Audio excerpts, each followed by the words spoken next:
го разгледуваа претениците. Речи се една недела до обвинителството без детали, докаде е предистражната постапка за случајот од дискотеката на смртта. Отаму вела дека секојдневно се преземаат истражни действија за обезбедување на докази, но какви не се во можност да откриваат, за да како што посочија се зачува тајноста на постапката. Јавните обвинители од тимот кој ја води предистражната постапка континуирано преземаат повеќе истражни действија за обезбедување докази. Такви действија кои вклучуваат распити, анализи и вештачење од голем обем и во однос на повеќе различни институции се во тек и денеска.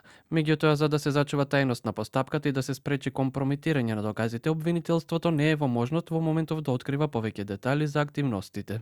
Позади притворски решетки се 31 лице, од кои 7 се припадници на полицијата, но ниту еден од нив не е актуелен службеник и функционер на МВР. Актуелните полициски началници и командири на СВР Штип и ОВР Кочани само се разрешени од нивните работни позиции.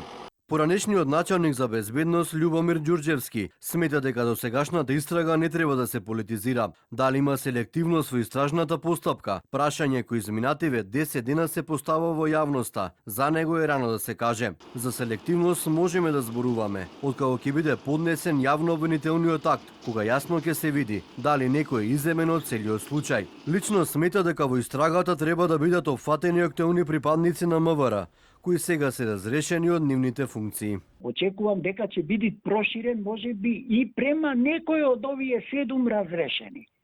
Началник на СВР, командир на полициска станица од општа надлежност и така натака, затоа што мора да имаме во предвид дека со самиот факт при трагедијата што имаме внатре присуство на малолетници, веќе има основ на сомнение дека старешините не предвеле доволно действија, иако министерот кажа дека имале план за контрола. Значи, тоа е пропуск на полицијата. Универзитетскиот професор по криминалистика Кебир Авзиу вели дека предистражната постапка оди во добра насока, но според него истата треба да биде повеќе насочена и кон актуелни функционери и службеници на МВР. Не треба да се превземат мерки само по однос на тие кои што беа пред 10 години или пред 5 години на власт или имаат одговорност. Мислим дека настанот се случува сега и сега треба да се превземат и мерки према актуелните функционери кои што би требало, односно биле должни да превземат мерки.